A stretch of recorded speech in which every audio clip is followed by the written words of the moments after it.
good morning. What an incredible day. I'm a bit high on the screen, you might notice, but it's because I'm using my enormous hat to block out the sun enough so that you can see me. It is absolutely stunning up here right now. And what I thought is because there's not actually a lot to do because the ground is completely frozen solid. So although part of the fence has fallen down on the side that's got the honeysuckle on it, but I can't do anything about it because the only way I'm going to be able to stand it up is to straighten the poles and hammer them back in with the sledgehammer. But the ground is completely rock solid, so that's just not going to happen. We've got to wait until, I think it's late, like mid next week, about Tuesday. The temperatures are going to go back up to like 15, so I'll be able to do it then. And it's not completely unstable and we don't have a lot of wind coming, so it should be fine.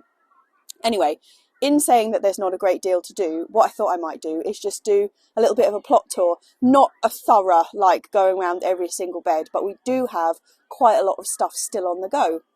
So that's what we're going to do this morning. January plot tour. Please excuse the slightly nasal aspect of my voice this morning. I have a cold. Actually, I'm just thinking about what end we should start. If the sun is behind me, we should probably start at that end looking down, shouldn't we? Yeah, otherwise we're just going to be facing the sun. Okay, let's head up the other end. Okay, one slight drawback of going up this way is that you're going to be able to see my shadow. So we might have to go slightly at a tilt. So we'll start with the fruit trees. The fig tree still got some figs on it from last year. Obviously, they're completely gone.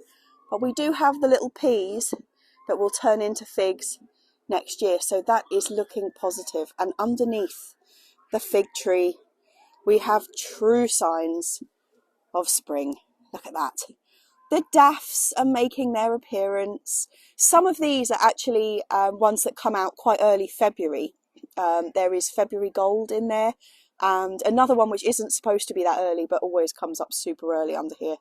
So yeah, it's not going to be long until we have spring bulbs on the go. Oh, I'm so excited about spring this year. So excited.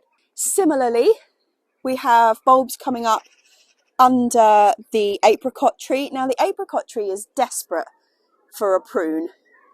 I'm going to have to do some work on that this year because it's got too big for us to be able to successfully cover. And that means that we don't get the apricots, which is no good. If I just show you over here in the sunshine, it looks all right. But look, the ground really is like proper frozen. Something that is looking incredible this year is the camellia. You can see it had a bit of an early flush and some of these have gone over, but look at the amount of bud on that. Is that not absolutely incredible? Yeah, so although all of these chaps, they've gone over in that cold we had last night, shortly this will be back to looking absolutely stunning. It really is such a pleasure to have winter flowering stuff on the allotment. Like this, and we've got a couple of bits and pieces down there that are still going. It's just, for this time of year, it's like extra special. So leaf mould is coming along. This is the leaf mould bin number 1. That will require a bit of a churn up shortly. Compost is all coming along nicely. We've actually cleared the 3rd bin pretty much totally now. That's all been bagged up, ready for use in the spring. But we have this one which needs to be turned into the 3rd bin, and then we will be turning this bin. Oh God, Lily, you scared the hell out of me, darling. You scared me, sausage. You scared me, darling. Beautiful girl. I know. Beautiful girl. Yeah, so Lily's looking glorious in the sunshine. Aren't you, Blossom? Blossom pie. Look at that beautiful fur. Oh, look at all that beautiful fluff. Oh, she's so beautiful. She is. Yes, yes, yes, yes, yes. So this is the remains of the Jerusalem artichokes. We have been munching through them. In fact, you can see a couple just emerging. Oh God, that's absolutely frozen on there. But there we go. There are lots under this whole patch here. So we've been slowly eating our way through those. Obviously, at the moment, we can't be digging them up because it's rock solid. But as soon as it defrosts a little bit, we'll take a few more of them home. The rather sad rhubarb is just starting to come into life. This is the one that we think we're going to have to replace this year. So we haven't actually topped up this bed at all.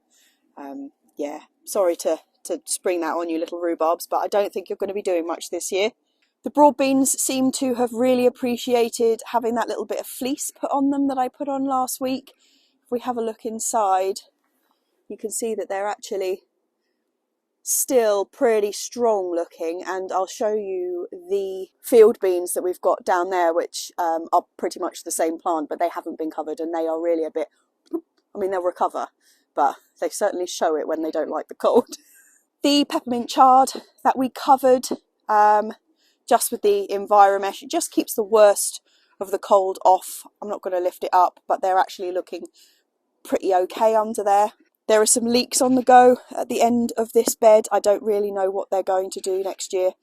They were a rescue job from another bed that needed to be used. Some of the last of the kohlrabi that we didn't get round to eating. I need to plant less of that this year. Now in here we got some very sad looking radicchio, but this come spring will be magnificent. Oh, hi Lily. Hi Lily. Yeah, it will be absolutely magnificent. So that's actually where we had it growing last year. Oh, bunny rabbit.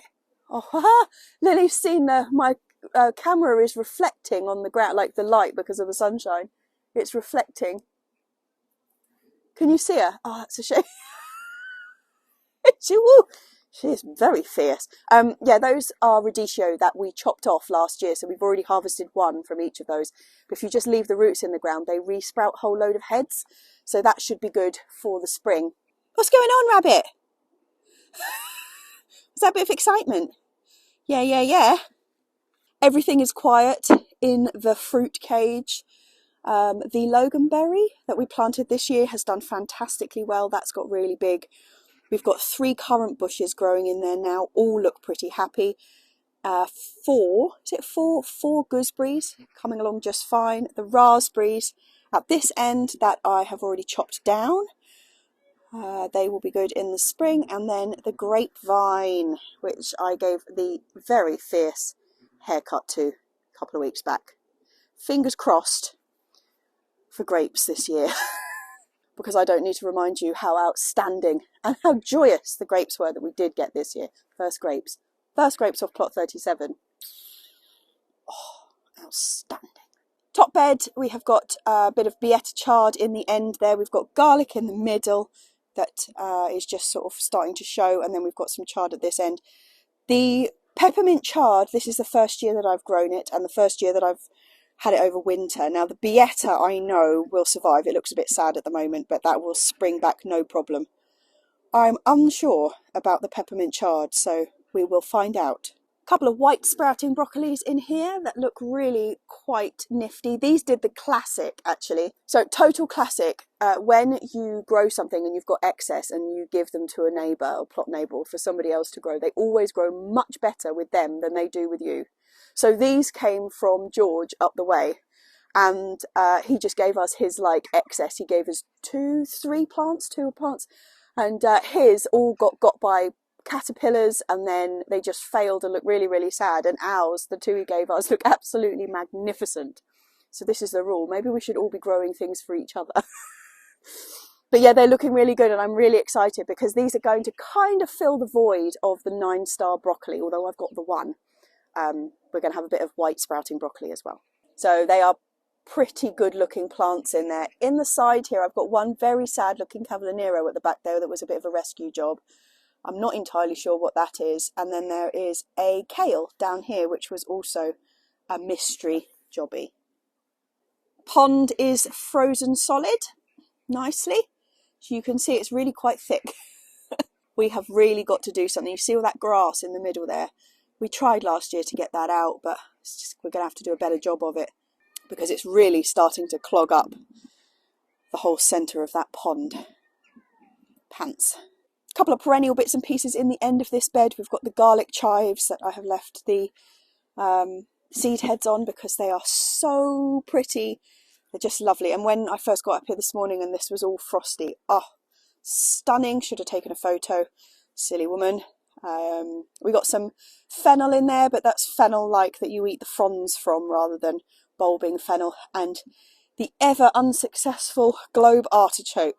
Never got that to do anything. Not a sausage. So a surprising amount still going on actually. These are super exciting. This is the Minutina. Never grown it before. It's supposedly like a sort of a halfway between a chimida wrapper and a sprouting broccoli. It was one of the seeds that we picked up when we were in Amalfi in March. And yeah, I mean, the plants themselves look absolutely fantastic. They're super strong. I'm really, really impressed with them and wildly excited about having a munch on them when they're ready. So I must look at the packet and see what time we're supposed to be harvesting them. I don't know. But in the other end of the bed, we've got chimida wrapper proper. What's left of it, at least. This was where I did the scatter sowing 2 times. So it was like a succession sowing. There was about maybe a month between them. But unfortunately, as you can see, there's big swathes where there isn't anything growing. And that is where the badgers got in.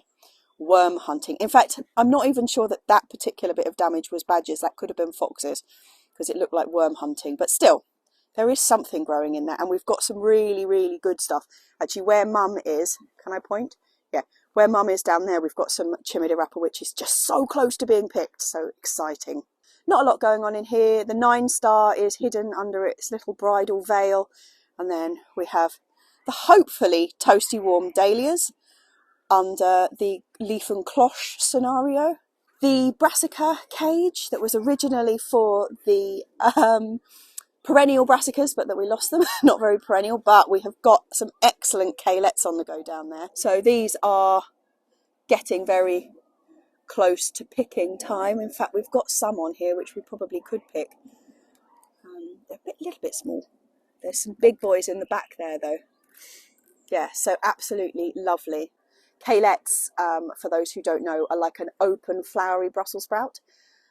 Really, really beautiful. And when you put them in the oven just with a bit of olive oil and salt and let them like crisp up, it is, whoa, it is something else. Absolutely delicious. We have also got some Cavallonero in this bed. Just in the back there, we've got 3 plants of Cavallonero. And at this end, the last remains of 2 very sad looking cabbages. They're basically just being held on to give the girlies a bit of something exciting for a treat. Field beans in this bed. We're using this as a green manure, so it's leaving a really good level of nitrogen in the soil afterwards. So we will probably have brassicas or leafy greens of some sort in here after them. When these just get a little bit taller, we'll pinch out the tops and make bean top risotto, which is so good, absolutely lovely. Kind of a taste cross between pea shoots and but with like a slightly more broad beany kind of taste to them. Absolutely lovely. In the end there, we have the Douce Provence peas. First year I've tried growing them over winter. They're looking very sad at the moment, but I'm assuming it's going to be like the broad beans and all the other sort of hardy legume family, where they do look very sad, but they spring back. That is my hope and expectation. We will wait and see. Okay, where are we going next? Still digging up our very small parsnips. These are sort of, I mean, they're more carrot sized than how you would imagine a parsnip, but we got something out of them, which is more than I was expecting. Seems we planted them so late. We have got in here Cavallonero up there, which will be our kind of late spring picking Cavallonero. And then this one in here is, do you know what? I cannot remember what that is. I've just consulted with Mum. She also isn't sure. She thinks purple sprouting broccoli, but I wasn't sure that I'd planted any purple sprouting broccoli, so I will have to check ye old archives. Parsley still going strong. That's looking fantastic. The sorrel is hiding away in there. Now, we don't use a great deal of sorrel. I mean, we make sorrel soup sometimes, but mainly that's a treat for the girls because they absolutely love it. Don't give them too much because it's got that same stuff that rhubarb's got in it, but they adore it, so we do grow it for them. Got some frizzy lettuces at that end, which again looking very sad, but they should spring back really early in the spring. As soon as we get past this bit of cold, we'll have some lovely frizzy lettuces. And actually the icy weather is what gives them the really sweet centres. So like in here, they're quite bitter, but then when that starts growing back and it's had its lovely frosting, that's just so delicious. More field beans. You can see these ones are a bit collapso from the frost. They will spring back. The dragon's tongue mustard greens, we have been munching on these quite merrily.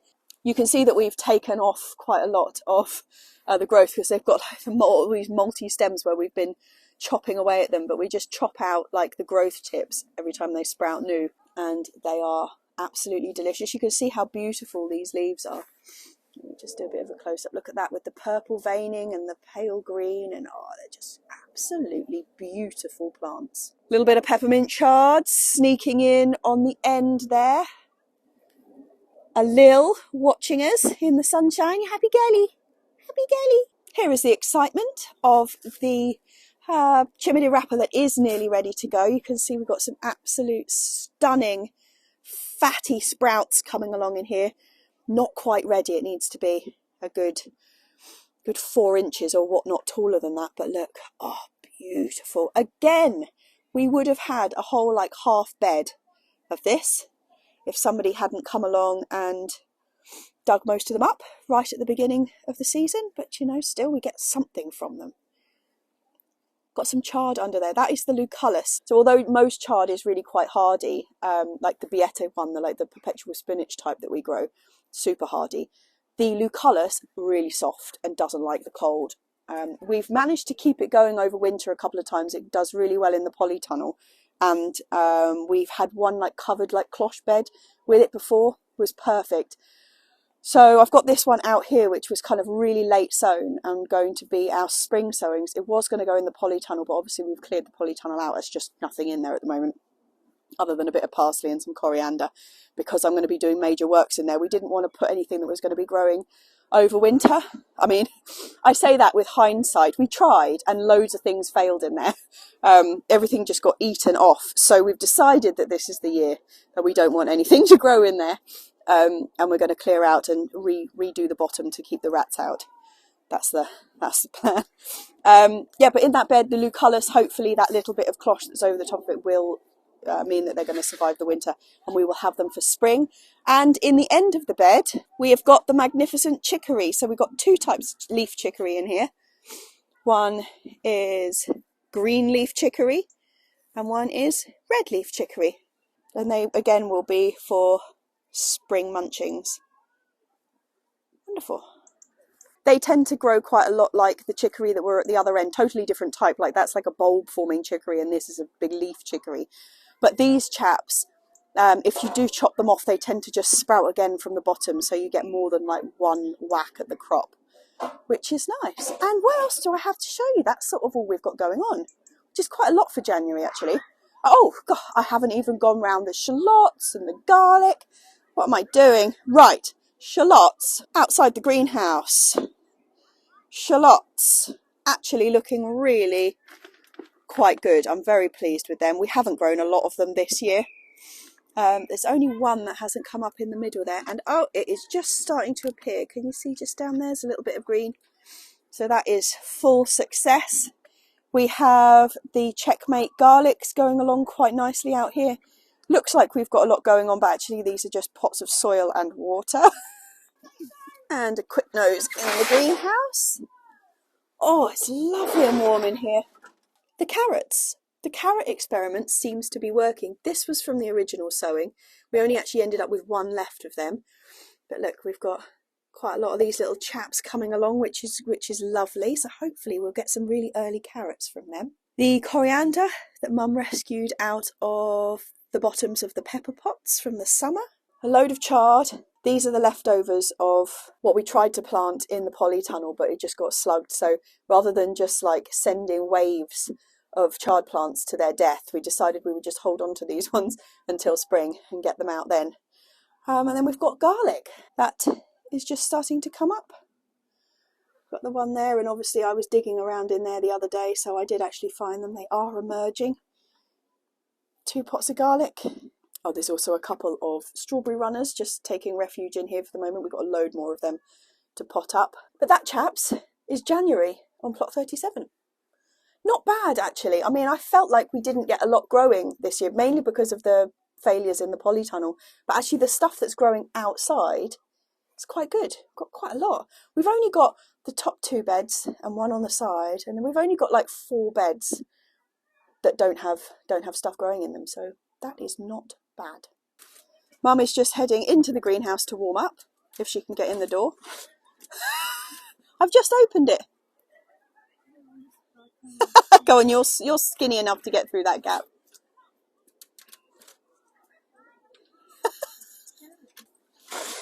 There we go. It's like, what's the temperature in there now? Tell me what the temperature in there is now. 20. Balmy hot.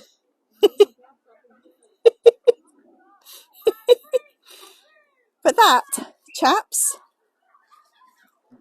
is just about everything. Oh, it's not. I haven't shown you my bulb excitement. So you know I was showing you the bulbs and stuff that are coming up on the under the fruit trees up there. Well, we've got this little garden down here with lots of bulbs in it. It's just under the 2 apple trees, and it's quite a shady area because we've got a big oak tree right above us. It's just outside the shed. It's just a really nice little patch. But we have got hellebores are flowering, and my absolute ultimate favourite bulb that we've got on the allotment is just starting to show. So these absolute magnificent hellebores. I mean, look at that. Oh, they're so beautiful. Look at that. It's just so beautiful. Mum absolutely loves hellebores as well. Yeah, so we've got them coming up, which is gorgeous. But here, chaps, here, can you see these little heads down here? These are the Arctic bells. So they are a type of narcissus, like a daff, but it's all trumpet, basically. A little tiny frill where you would have, like, is it the corolla? The bit at the back, anyway.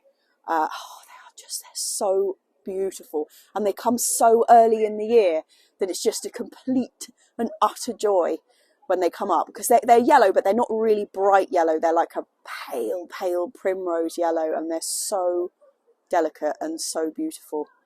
And I'm so excited about them coming up. Yeah, right, okay, chaps, that is again, I've said that's the end of it. Well, it is this time. I'm going to go home and get a cup of tea. I think I'll probably see you back there. I've got to... Oh, that was a bit bright, wasn't it? I am on it with the microgreens that I didn't get round to sowing last week.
And a cup of tea.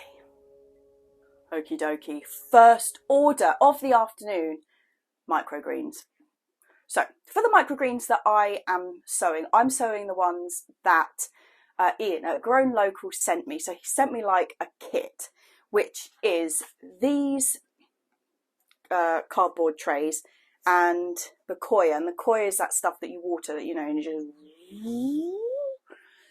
which is pretty handy for a number of reasons, mainly because it's incredibly easy to store because it's tiny until you have to use it, rather than like my office with large bags of compost just strewn around. Anyway, this is what he recommended, or what came with it to grow. So rather than mess around, I'm just using exactly what he gave me. It's absolutely by no means necessary. Just compost in a, you know, one of these things would be absolutely fine. It's just that I just happen to have them, so I'm going to use them. I've also got some seeds from him and some extra ones that I'm just going to do. I am no expert on the microgreen front, so this is an experiment for me. But I have been given a lot of advice by friends who do know what they're doing. So that's a good start. But the ones that I'm going to do, I'm going to do peas, like pea shoot peas. Because that is the only one that I've ever had any success with before.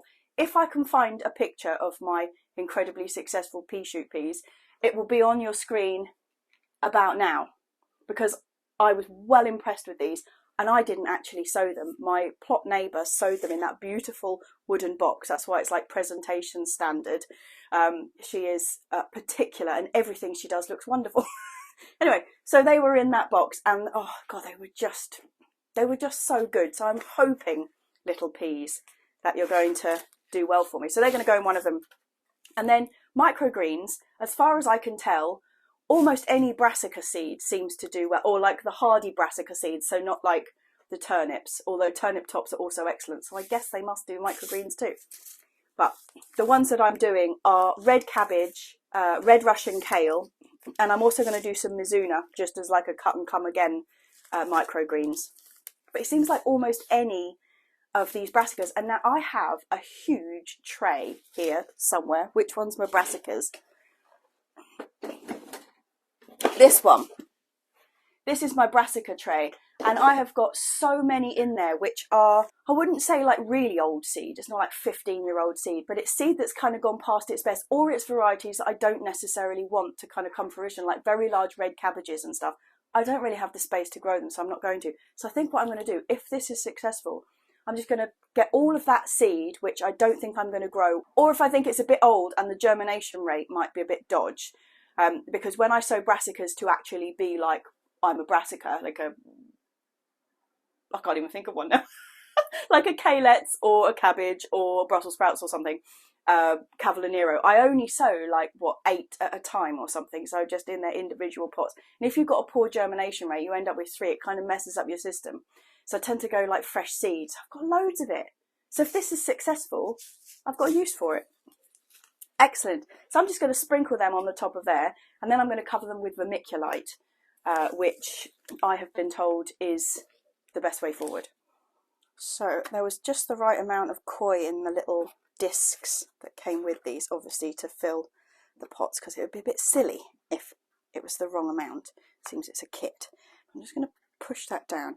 One of the advantages of the koi is because you have to soak it before you use it, you're always starting with a nice wet base, which is pretty handy. Right, red cabbage. I don't know if I'm supposed to be sowing a whole lot of these into here. What do you think? Let's do it. I am not short of seed. So let's get them nice and even. I think one of the reasons that the peas that I had, that Caroline sowed for me, were so successful was their density. Like, they were really very densely sown, and it was perfect. So as I said, I am not the expert on the old microgreen growing, but Audrey, who's on Potty Mouth with Tony and JB and I often, she is, and she really sold them to me. Right, I don't know what I've done with those labels, so I'm just going to lean that on there. It's this blooming labels thing again, chaps. This is going to be red Russian kale, and then after I've sown them, I will go down and pick up those labels that I have left in my handbag. Last time we were on there chatting about them, she was just talking about, you know, using them fresh and in salads and sandwiches, and I have, up until this point in my life, I have been pretty anti-sandwich. Like, they just did nothing for me. And the last 6 months or so, I've suddenly discovered the joy of a good sandwich. And so I think this is going to really up my sandwich game, which is pretty exciting. So it's not just Audrey. Also, do you remember Hannah? Actually, Hannah's going to come up again in a second. But Hannah, when I helped her out at Hampton Court when she did her fantastic allotment garden, she had a lot of microgreens as like part of the display, because up until fairly recently of doing that garden, she had been working for a restaurant up in Newcastle and doing a lot of microgreens for them and a lot of microgreens for the kitchen up there. And she was also singing their praises. So yeah, I feel like I've been missing out on the microgreens game. So we will see if this is a raging success. Now, the decision that I do have to make is whether or not I put these downstairs in the unheated, or at least not very heated, conservatory that's got loads of light, or do I put them up here in the warmth under the actual lights? But actually, yes, I think I'm going to put them downstairs. It's not completely unheated. It has, it does have a radiator in there, but it's a very small radiator compared to the size of the room. And it is double glazed, but at the top of the double glazing, there's like a good 3-inch gap where the roof comes down to stop the condensation. So really, that kind of counters that. But also, there at the moment, it's slightly warmer because I have recently picked up a freebie heated clothes dryer on like Free Cycle. So that's also functioning in there at the moment, trying to get some clothes dry, which is always a problem at this time of year. So that's also heating up that room, which the onions are really appreciating. Microgreens are go. Brilliant. I don't know what this thumbs up thing I've been doing recently is. Never been a thumbs up time person before. Okay, microgreens, fab. Obviously, those kind of pots are single use. I mean, the microgreens, it says between 7 to 14 days they should be up, like quick germination, and then they should be up. And I'm not entirely sure if you cut them at 14 days, but you're waiting for the first true leaves on them. Once you've got that first set of true leaves, snip them off. So I was going to do thumbs up again then. Could you see it? Could you see it coming? What are you talking about, Jessie? Okay, those pots, obviously, I wouldn't sow things that have to be in them for a long time because they're cardboard, they're going to disintegrate. For something like this, absolutely perfect. However, I'm moving on to the plastic pots because I'm going to sow some lettuce. The 3, or at least salad crops, the 3 lettuces that I'm going to grow is I'm going to put some Webb's Wonderful in. I'm going to put some lobjoits in, fab name, and I'm also going to start off some corn salad. Direct sowing corn salad, it works perfectly well, like after, you know, in spring when the soil's warmed up. But actually last year, so I direct sowed a patch and they kind of spread sideways. My direct sowing was a little bit wayward. And I moved like one whole half of it, transplanted each of them, bit of a labour of love, but moved them all. And the ones that I'd moved just grew so much better than the ones that were just straight direct sown. So I'm going to start some off now and see if we can get a similar result. So that is lobjoits, it is Webb's Wonderful, and it's corn salad. I think corn salad is a really underrated little salad crop. They're really nice to harvest. They can be a little bit of a pain, to be honest, because they're quite low growing and they can get dirty. But if you're growing them somewhere where when you water them, you're not kind of splashing the soil up into them, they're fantastic. They're really, really good, and they just keep going. So they grow in like little rosettes. I mean, you will have seen them in sort of big packets, but they've obviously been grown in a kind of what's it called, hydroponics environment, because you often get like the little root on them that's like still attached. So mine won't be like that, but they grow in these like rosette shapes, and you just keep pinching out the top, and then it regrows. So you just get this sort of like cut and come again little army of beautiful little sort of low growing lettuces. So I think they're really top. Thumbs out. All of these will eventually go outside, but that's those ones. And the next ones I'm doing is lobjoits. Now, I was introduced to lobjoits. I used to always grow Valmain lettuce, which is sort of a similar shape to this one, but somebody kept saying to me, oh, you must try lobjoits, and I am terribly sorry that I forgot who it was, but we both agreed that it was an absolutely outstanding name, and they said that their family particularly enjoyed saying it. Yeah, so I was tempted by the name and also the high recommendation it came with, and I do not regret my lobjoits conversion. It's a really nice lettuce. They are very much in that same sort of like upright cos type, but you don't have to pick the whole thing. It can be sort of a cut and come again. You just like pull around the leaves on the outside, and I found them to be really, really reliable. So a beautiful little lettuce, that one. Vermiculite on there. Okay, and my third lettuce, what have I done with them? There they are, is Webb's Wonderful, and this was bit of a find, really. Not one I'd grown before. In fact, it wasn't even one that had kind of come up on my radar before, because I've tried to grow sort of iceberg type lettuces, those really super crunchy ones before, and I've just found the slugs to be outrageous to the point where I just sort of thought it wasn't worth growing them.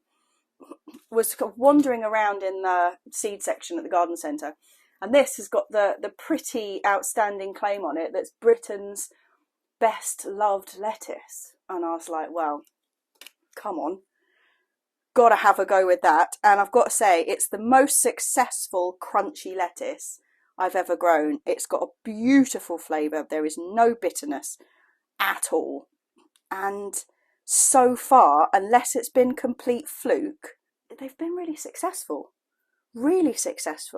And it's one of those lettuces that's really fantastic to process, you know. So it's either like for absolute immediate eating, so you just go around and you kind of do like a whole smorgasbord of like different leaves and textures and colours and things, and it's wonderful. But sometimes you've got like quite a lot to take home, and you just want a bag of stuff you can dip into and have for salads or the old sandwich or any of that kind of thing. And this lettuce, when you cut it off and all the shell leaves kind of fall apart and you rinse it all off, you put it in a bag in the fridge or whatever, ready for reuse, and it stays so crunchy. Like, sometimes if you don't pick your lettuce like on the day you're going to eat it, even if you put it in the fridge, they just get slightly a bit limp. Not Webb's Wonderful. Webb's Wonderful stays crunchy and fresh.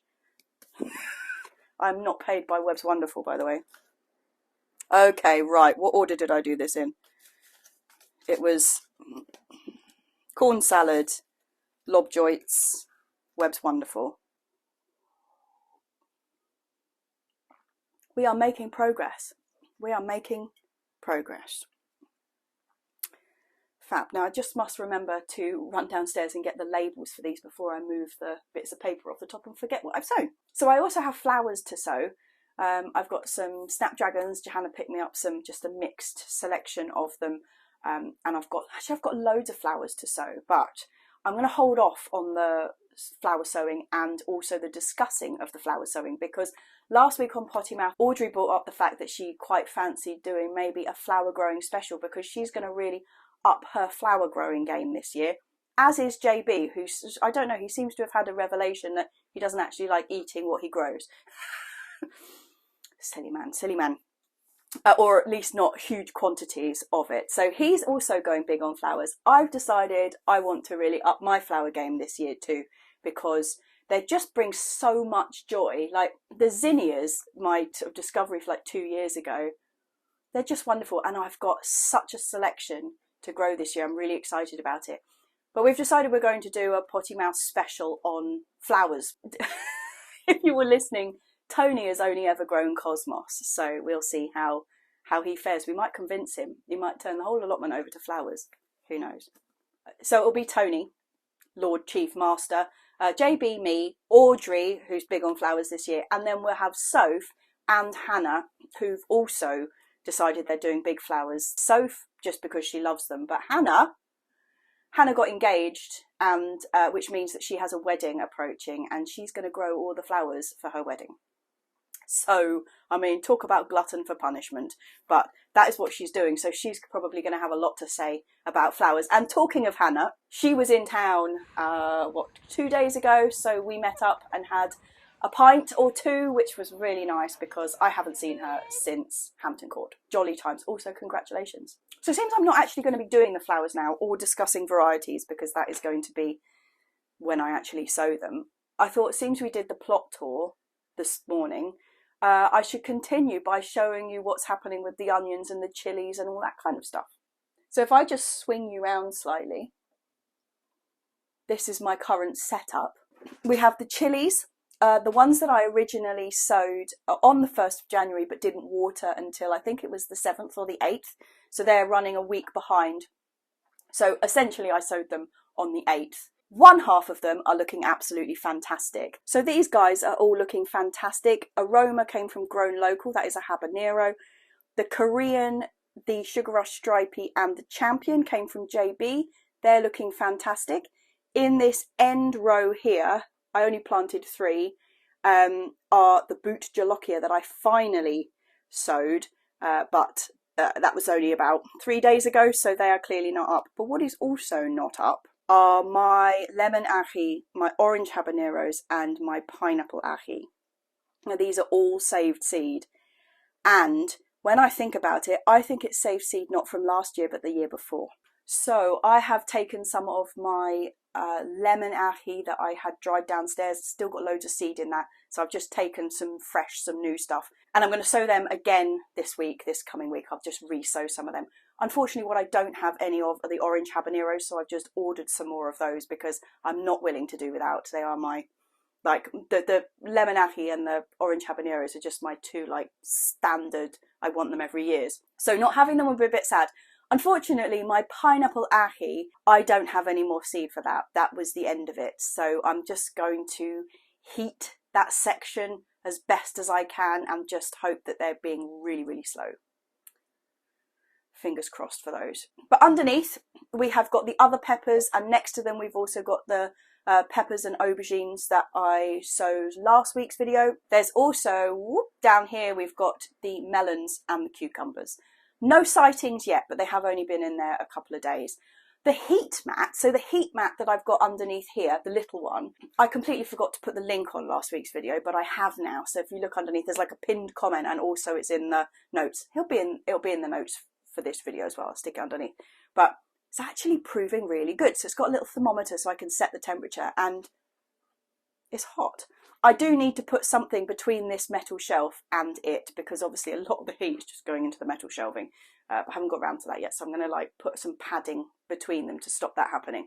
But yeah, I'm really happy with the temperature that it's getting in there, so I don't think it's going to be long until we have good germination. And then the other thing that we have on the go at the moment are the beautiful little set of onions that we've got going on downstairs, and they are all looking very, very happy.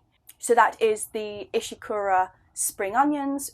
We have the Rinsberger white onions, the Red Baron red onions, and some leeks in the back end. So, it is really starting to feel like things are happening. It's all go. It's all go.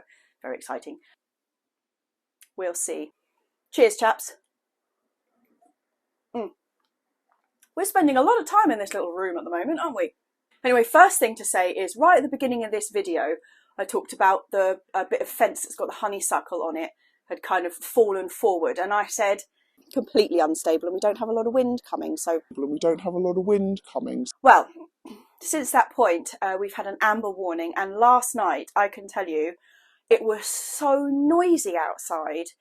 There's like things clattering up and down the street, and I haven't been up to the allotment yet today to check the damage. So if there is any damage, that will be in next week's vlog. But yeah, we didn't even get the worst of it. When you're looking at the weather map, like basically the entirety of Scotland, England, and no, I think it's Ireland as well, like the whole thing, and Wales, don't forget Wales, whole thing is like this huge curve of like big wind warnings, and then there's this little like curve around London that's like, oh, it's not so bad there. Well, can't imagine what it was like in the other places, and I really hope there's not been too many kind of polytunnel and greenhouse lossage because it was so loud here, it was so noisy.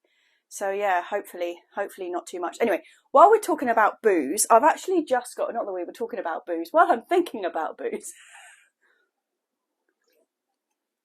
You know the chilies that haven't come up yet? Well, one of the things that JB mentioned in the first episode of his like How to Grow Chilies series, I think he said he got off Chili Chump actually, is to cover the individual cells. I've got these little plastic shot glasses to cover each of the individual cells because I don't want the cover to be right over all the chilies that have popped up, because I don't want them to dampen off and it's really, really like hot and humid underneath that cover that's covering the whole lot. So I'm just going to cover the few that haven't come up. I am going to cover my hot lemons and the orange habaneros, despite the fact that I've got more seed coming that I'm going to sow separately, just in case they decide to make a late appearance. So I'm going to prioritise the, oh that's nice, they fit exactly inside those little gaps. That's handy, isn't it? Yeah, I'm going to prioritise the pineapple ahi because that's the one that I don't have any replacement seeds for. So we'll try and build up some humidity in there. And I'll just do as many of these chaps as I have shot glasses for. Shot glasses, you see, always useful. So the idea is that's just going to keep like the humidity. It's kind of the equivalent of having this on there, but I don't want to put one of those on because I don't want to affect all of this little army of beauties that we've got going on there. So hopefully that's just going to build up a bit of extra heat. Just as I've been doing that, I have noticed something overwhelmingly exciting. Have a little look at that. That there, boys and girls, is a cucumber. So I haven't actually, so I've had a bit of a strange week this week. I always seem to have strange weeks, but this one has been unnecessarily busy, but without actually achieving very much. But one of the things I haven't been able to do is go through and answer the comments from last week's vlog. Now, I've read them all because I read them as they come in, but I haven't actually answered them. But I'm thrilled, absolutely thrilled to see how many people are either repeating the cucumber experiment because they tried it last year and it was a raging success, or people who are trying it for new. And there's quite a few takers for the expanding it to the melons. So watch this space on the cucumber and melon front. So next week is going to be probably having a look at wind damage. I'm definitely going to have to I'm definitely going to have to fix that bit of fence where the honeysuckles come down. But not only has the wind picked up manically, but it's actually 12 degrees outside where it's been like -5 recently. So total shift in the weather. But it does mean the ground is no longer frozen. So I'll be able to hammer those posts back in. So that should be back and stable. I think because the honeysuckle's growing up over it, but it's not a solid trellis. It's just on string. So I think when I hammer them in, the honeysuckle will just adjust. It's not going to kind of snap it off at the bottom if I lower the whole fence. So that's quite good. And that honeysuckle really does need a bit of a tie back because in front of it, I've got a rescued Cox's Orange Pippin apple tree, which has only got about 4 branches on it, which are still actually like alive and doing something. But the honeysuckle is like this over the top of it. And I need to sort that out. So I'll do that all in one fell swoop. Next week, I do think we're going to be discussing flowers. I'm not going to wait for potty mouth. If we get the special out, that's brilliant, but it's mainly just going to be like 6 people getting overexcited and discussing their flowers for the year. I don't have to wait to be excited and to sow them. So I think we'll be sowing flowers next week. And also because the ground has softened up and we're no longer in a deep freeze. I know my version of a deep freeze is relative. Every time I'm like, oh, it's so cold, I get somebody saying like, oh, it's -17 where I am. It's like, yeah, I know, I'm sorry, we're a bit soft here. But -5 was too cold for me. Anyway, so now we're no longer in that deep freeze. We're back up to kind of normal temperatures or even warmer than normal temperatures. Means that I'll be able to get back and do a load of stuff at the allotment. There's a lot of things that need sorting. We've got to turn the compost. I've got another one of those slot bins actually, which is still in the netting shed, which I'm going to make. There is loads to do. Doing the plot tour this week was kind of, it wasn't a planned event. It was just, we went up there, it was a gorgeous day and I couldn't really do a lot because of the frozen ground. So what can I do? Have a look around, do the plot tour. And doing a plot tour, I recommend it, even if you don't have a channel or you don't share the video with anybody. I reckon just do your own plot tour, because yeah, I found I kind of inspired myself walking around the allotment. So I recommend everybody just go out and do your own plot tour. And that, chaps, is us coming to the end for the week, I think. I'm getting better at getting all the links underneath the vlog. So this week there'll be a list of all the varieties that I sowed, you know, the lettuces and the microgreens, and any links that I've got to the seed will always be underneath there for the varieties that I've been just kind of mentioning and talking about in the vlog. Also the heat mat, and had a lot of questions about the microphone. Notice, firstly, it's on. Secondly, we didn't have any major mishaps with it. I didn't forget it this week. It wasn't an expensive one. I was talking to Tony, because Tony is a techno whiz with all of this stuff. He's got all the kit. He's got everything. And I've got none of the kit. Like, I am not a kit person. And it's like, it's just so cheap. And it's worked really, really well. Link for that. Also, the heat mat will be on there. Anything else I can think of that I've mentioned, I'll stick down there. So once again, it is cheers to my patrons, who are the people who you see at the end of this video. Their names listed there. They're the people who support the vlog every week. They are incredible. Cheers. Cheers to the Patreon lot, and cheers to everybody else. I hope you have a fantastic week, and that if you're in the UK or Ireland, you haven't had too much damage from the wind. And I will see you same time, same place next week.